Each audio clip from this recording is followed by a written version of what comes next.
Okay, we're in Chapter 10, Psychoanalytic Approaches, Contemporary Issues. So what that means is we're just going to build we're in the same domain, the intrapsychic domain, as we were last semester, or last chapter talking about Freud. Now we're just going to take it to more contemporary, more up-to-date theorist, but still psychoanalytic approach to this thing called personality.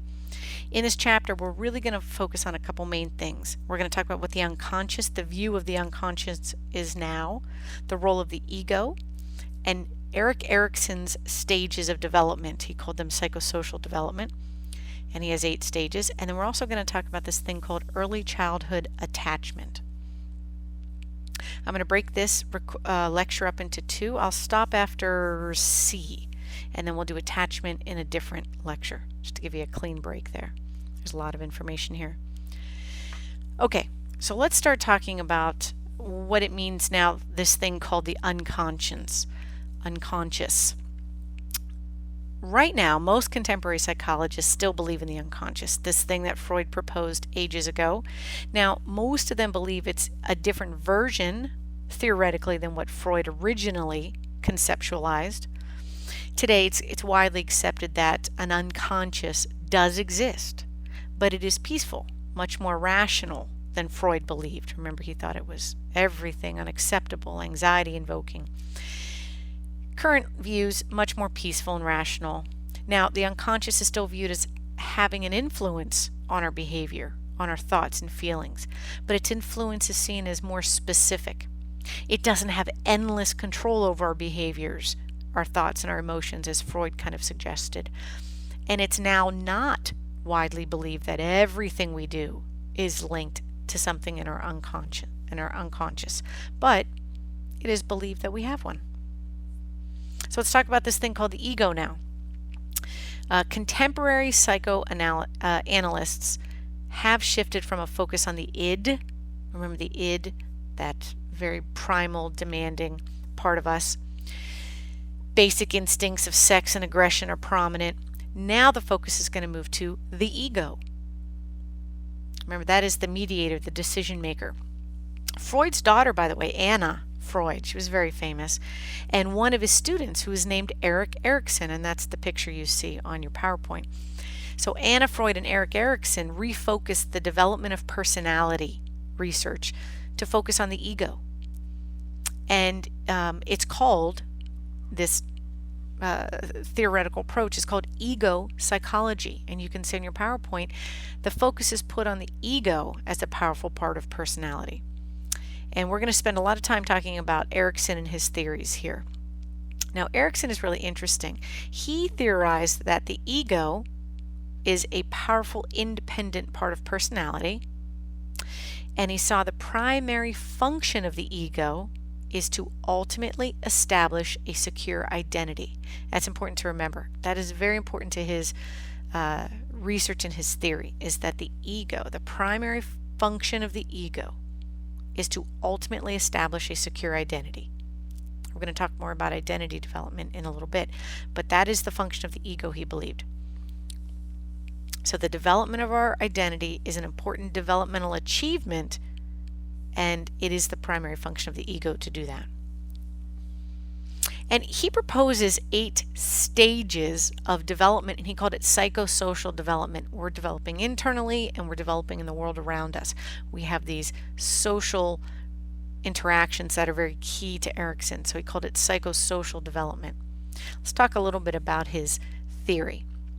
So first of all, it's important to mention that it is a stage theory, that we develop in stages, in a certain order, like Freud. So very similar, and he was Freud's student. So he says we develop in stages, we go in a certain order, and that these stages exist through into old age, that our personality is still developing. Far into old age, we're still tweaking it. During these stages, each stage is going to present to us a challenge or a crisis or a conflict. Those 3 words pretty much mean the same thing. Sound familiar? That's very Freudian. So Erikson believed the same thing, that we have a crisis or a challenge or conflict, but it's of social nature. It's not focused on part of our body that brings us immense, that we focus our internal energy on and brings us great excitement, or we spend a lot of time thinking about, like Freud thought. Nope. Now we have a challenge or crisis or conflict of a social nature. He also supported this idea of fixation, which Freud initially brought up, and Erikson believed that idea, that if we don't successfully resolve the challenge or the crisis or the conflict of a particular stage, we will continue to be fixated on those issues. Even as we chronologically age, those issues will continue to be an issue for us. Now, something that really important to know about the way Erikson named each of his stages. I wish someone had mentioned this to me when I was in school. It really does kind of help you wrap your brain around these crazy names of each stage of his theory. So here's what he did. So on the bottom of your PowerPoint, you'll see every one of his stages is named something versus something else. Blank versus blank. And the first blank is the good outcome. So we have a challenge or a crisis or conflict, and if things go well for us, yay us, it's the first word of the name. If things don't go well, it's the second word of the name of that stage. So it's really the good outcome versus the bad outcome. So every stage has a name, something versus something else. So for example, his first stage is called trust versus mistrust. The good outcome is trust, the not so good outcome, mistrust. And each and every stage is named that same way. So let's talk about them now, these stages, and then we'll give up the approximate age range somebody would be when they're in this stage. So his first stage, trust versus mistrust, this is about the first year of life, so birth to about one-ish. And this is about the same time, roughly, as Freud's oral stage. Pretty interesting. You'll see a little bit of overlap in ideas between the two. So let's talk about Erikson's trust versus mistrust, about the first year of life. So at birth, he said children are completely dependent on their caretakers, on their primary caretakers. The crucial issue for the infant in this stage is developing a sense of trust. If children are well taken care of, if their basic needs are consistently met. Newborns, if you've had kids, you know this. If you've had young siblings and you've been around, you know this. Infants don't want a lot. They really don't. But they want it all the time, and when they want it, they need it. When I say they don't want a lot, what I mean is you got to keep them fed. You've got to keep them out of danger. You've got to keep them temperature controlled. You've got to keep them comfortable. If they're uncomfortable in a dirty diaper, you need to change them. You need to make them feel safe. And that's about it. They don't need a good TV show. They don't need a good book. They don't need any toys. They're newborns. They don't really need anything but very basic things. But they need them all the time. And it's very important, according to Erikson's theory, that these needs are consistently met. Fed, kept warm, safe, secure. If the child develops the basic ability to trust others because their needs are consistently met, then this is a big deal.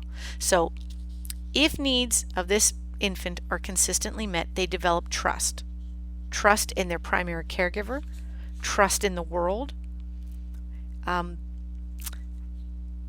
They grow up believing that the world is a safe place. People are basically trustworthy and approachable and good. That all starts with their relationship with their primary caregivers. They end up growing up to form more trusting relationships if they had a trusting first relationship with their primary caregiver or caregivers. So they can develop this trust if their needs are consistently met. They begin to trust their caregiver and then therefore the rest of the world. But according to Erikson in this theory, the opposite is also true.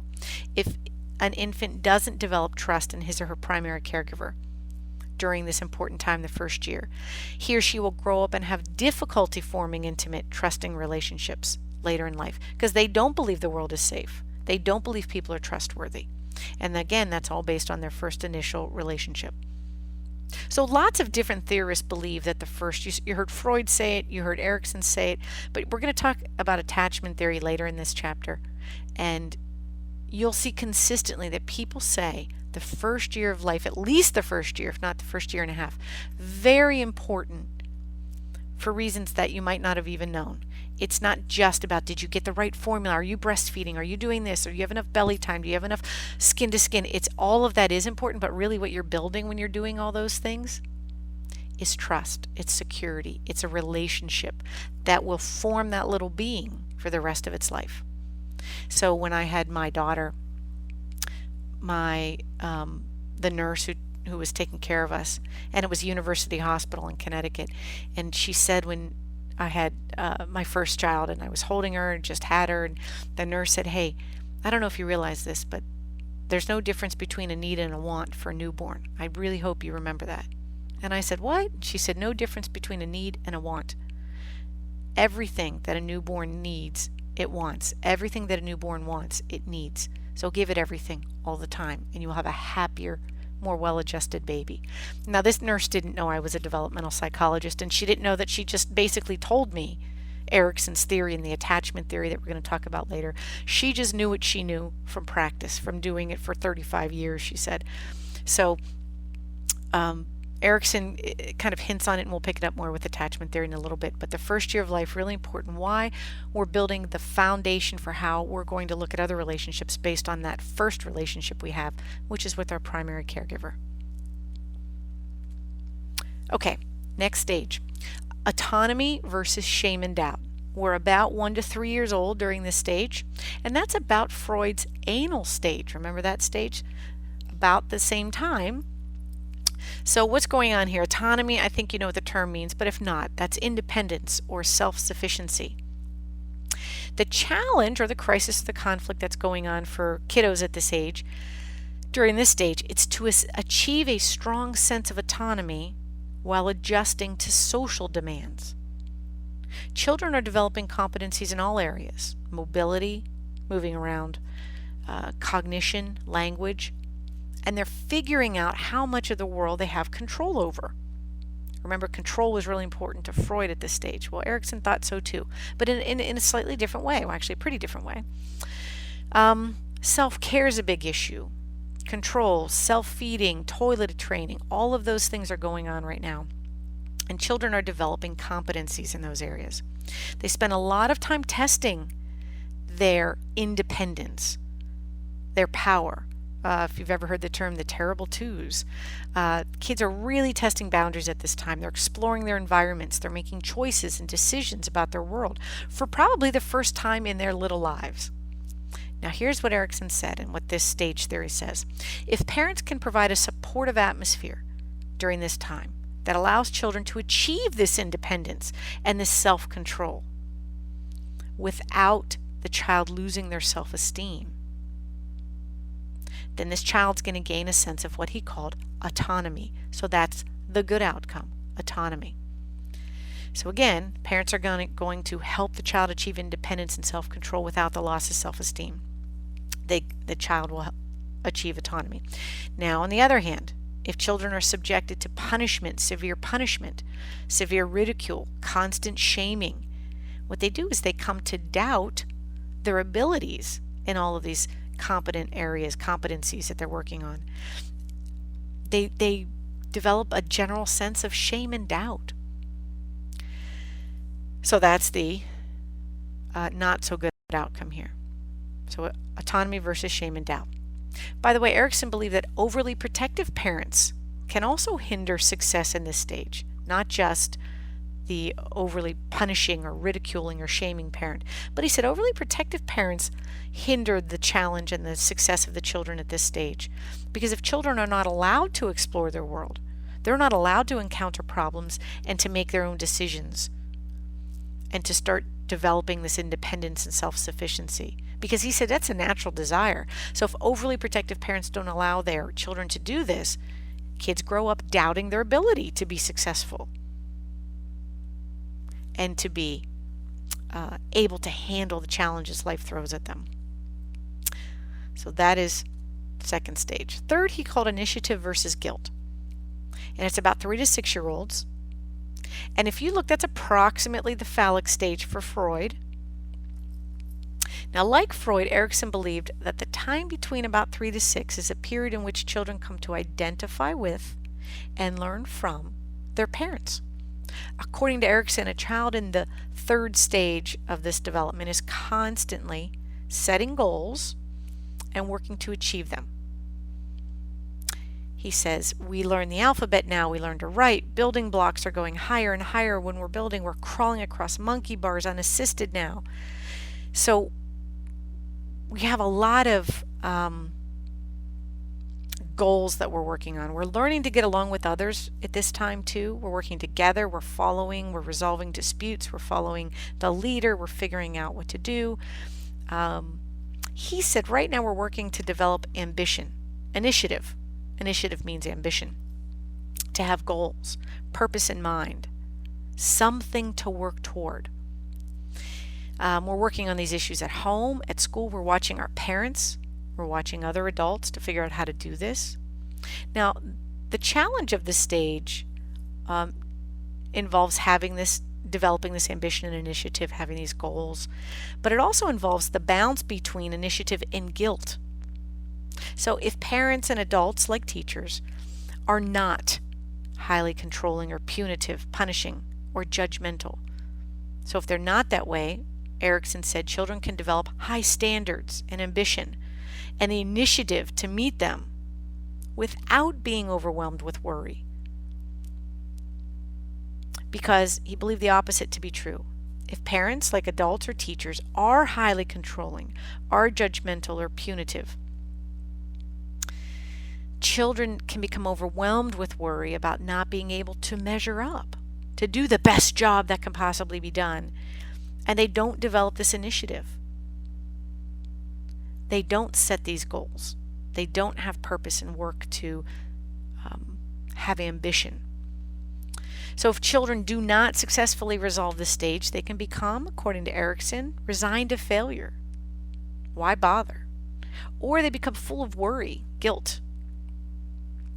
They don't have ambition or initiative to pursue goals, and they could become overwhelmed with guilt if they're not successful. If they are, then they do develop this initiative, this ambition. They have goals and they work toward them with purpose in mind. And that's for 3 to 6-year-olds when they're starting to really become independent and get out there. So they've developed the autonomy of the second stage, which leads them, so now they're independent from the second stage. Now they're going to start developing initiative. So they have goals, they have purpose in mind. They're going to start working toward these goals with ambition. And then they start working on industry versus inferiority, his fourth stage. It's from about 6 to puberty-ish.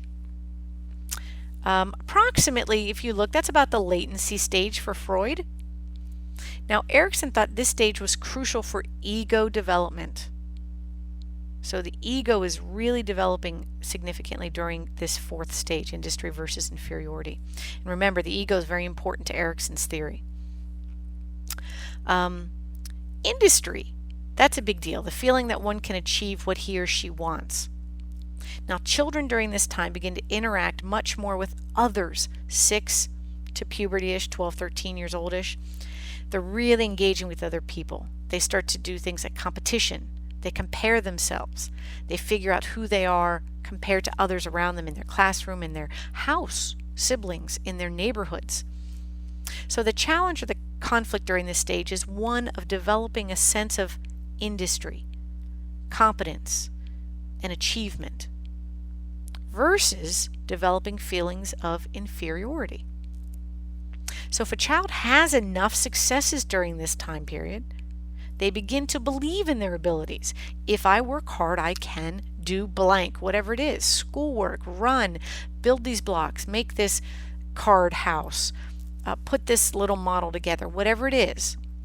If they have enough successes, they begin to believe in their abilities.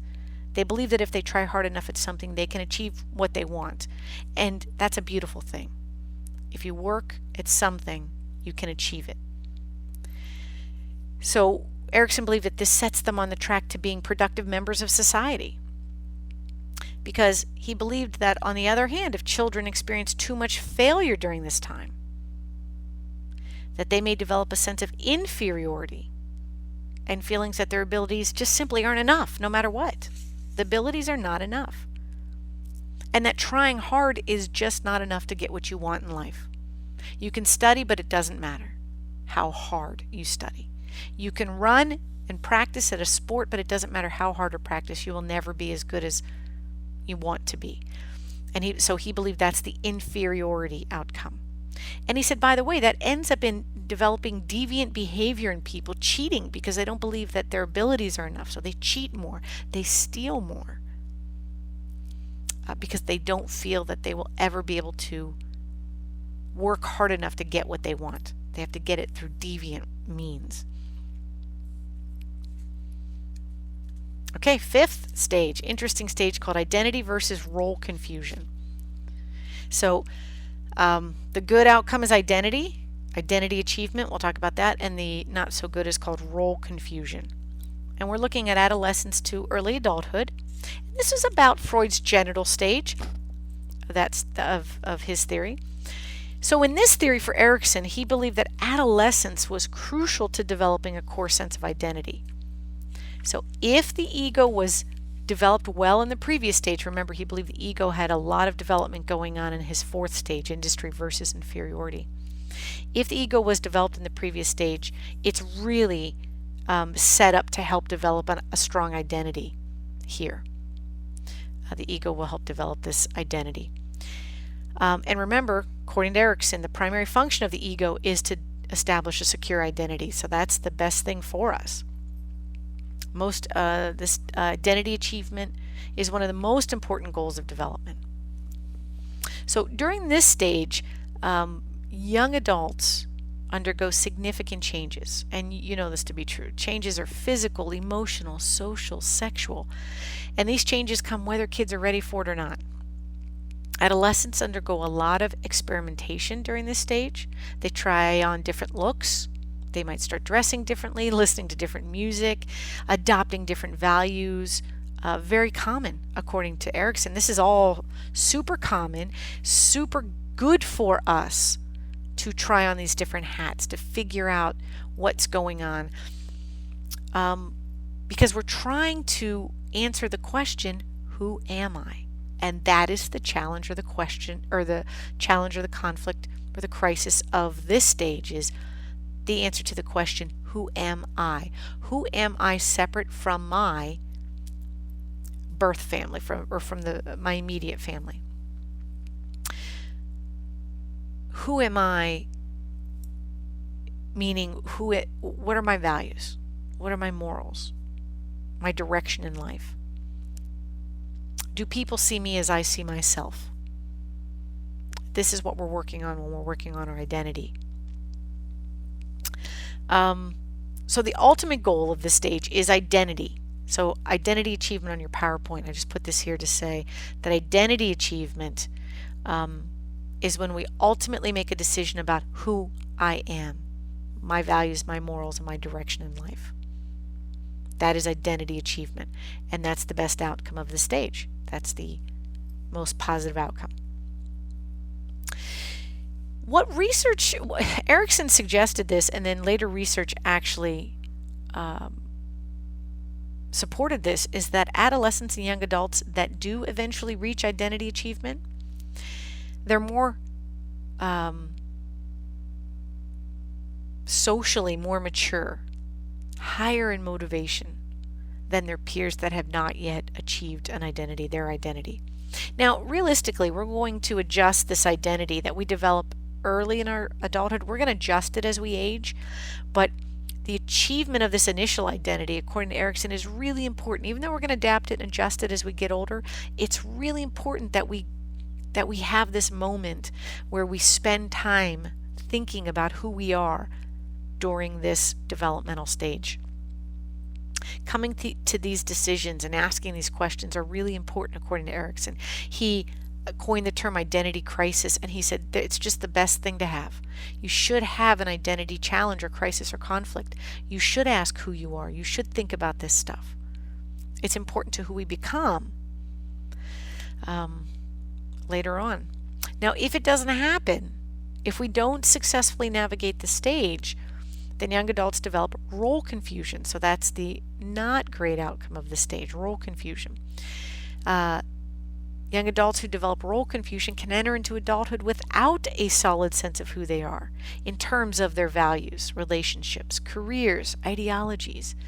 They could follow the pack. They could do things that are very inconsistent with how they see themselves. That is role confusion. Now, because of the importance of this stage and because of the complexities involved, this is a huge deal according to Erikson, the development of our identity. Because it's very complex and very important, Erikson argued for the importance of something called a psychosocial moratorium. So right here, psychosocial moratorium on your PowerPoint. That is a timeout period during which the adolescent is not expected to take on adult roles and can pursue activities that lead to self-discovery. That's a psychosocial moratorium, and you need to have that definition down. You need to know what this is. Again, it's a timeout period during which the adolescent is not expected to take on adult roles, and they can pursue activities that lead to self-discovery. So what that means is that during a psychosocial moratorium, this young adult takes time to explore options about the question, who am I? It's the time when they can try on new looks, new ideas, new ways of acting. It is a time for experimentation with how they see themselves and how they want the world to see them. I use the term or the phrase, trying on different hats. That's a psychosocial moratorium. They're not expected to have adult roles right then. Now, research, again, Erikson theorized this, and later research supported his theory, that if a young adult does get this opportunity to have a psychosocial moratorium, it's a good thing. If they get that opportunity, they're much more likely to reach identity achievement than a peer who has not had a psychosocial moratorium. Now, college, by the way, attending college is the perfect time for a psychosocial moratorium because you can change your major. You can take different classes. You change your social group you hang out with. You meet new people. Oftentimes you could study abroad. CCBC has study abroad opportunities. Lots of different colleges and universities give you the opportunity to try to study abroad. You can dress any way you like, explore different kinds of relationships. College is an interesting time for a psychosocial moratorium. It is not the only time. It's not the only way to have a psychosocial moratorium.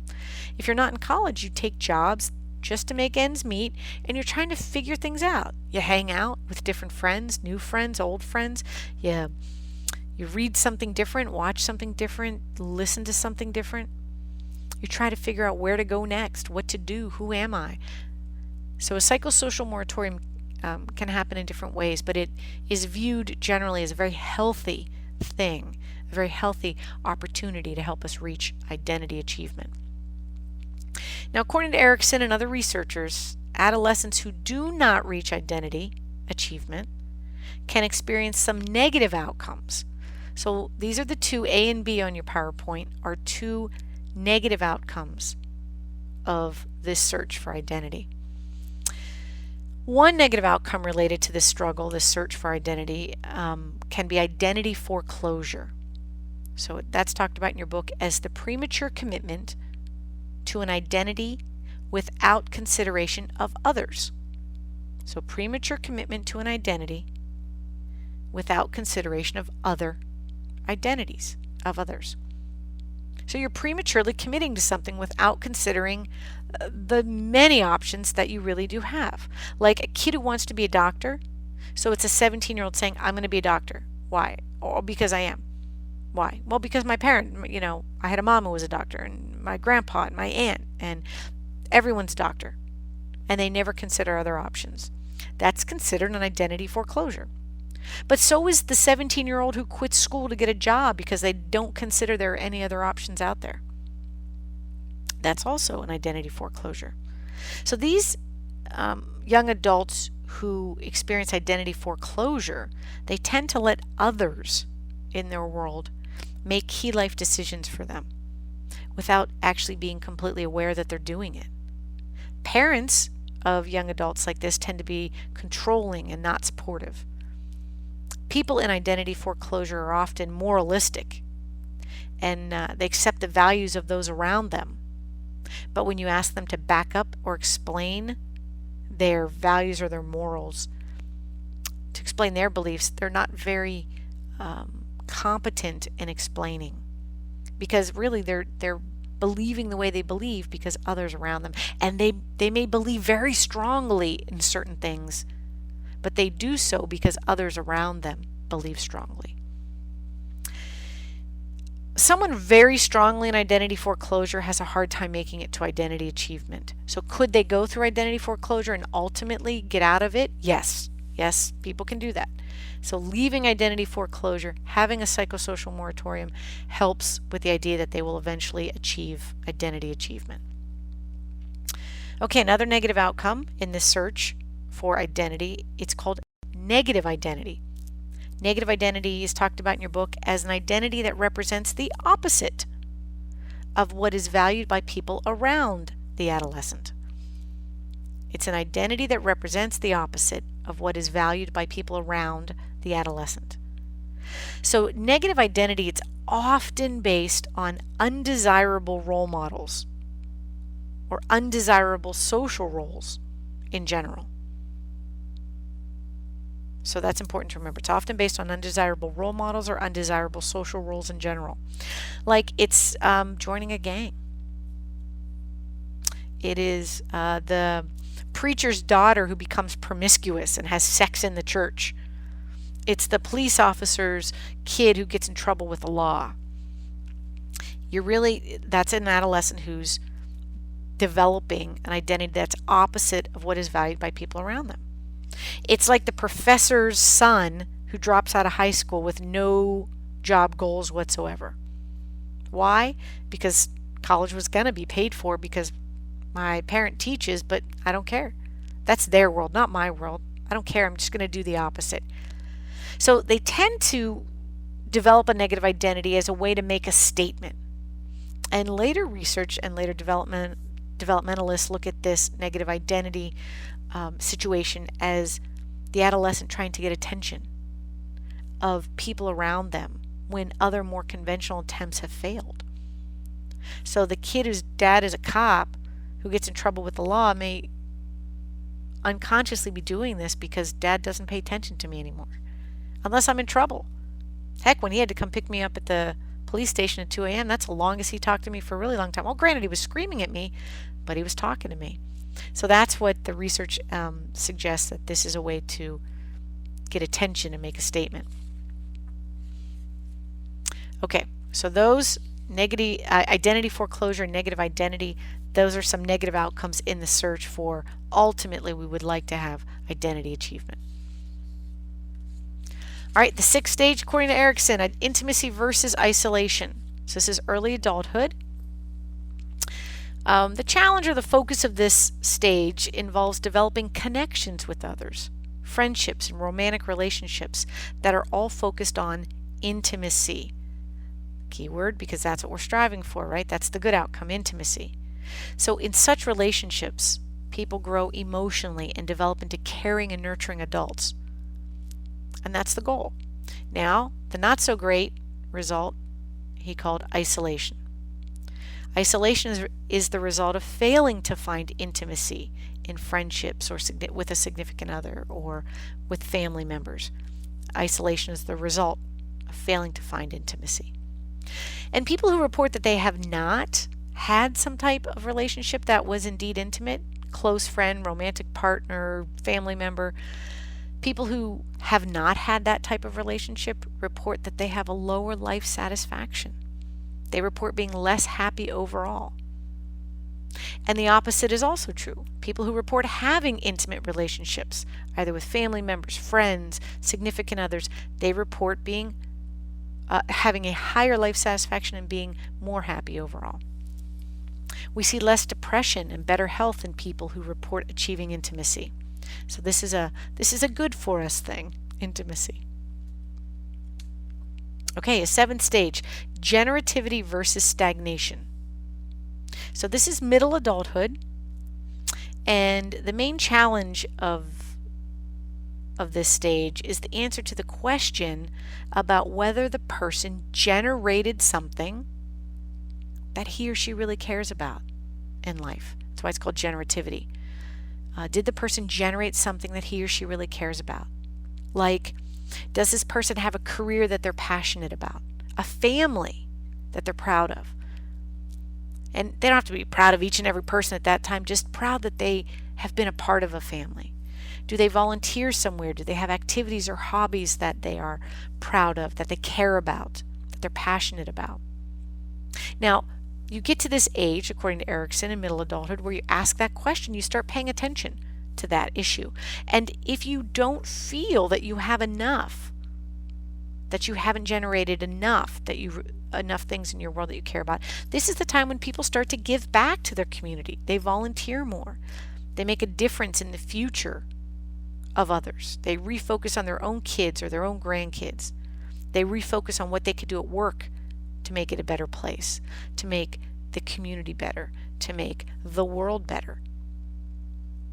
So the crisis or challenge is whether the person feels that they have enough things in their life that they care about, that they draw meaning from.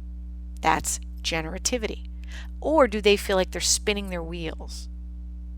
They have not generated anything really worth their passion. They're not passionate. They're just going through the motions.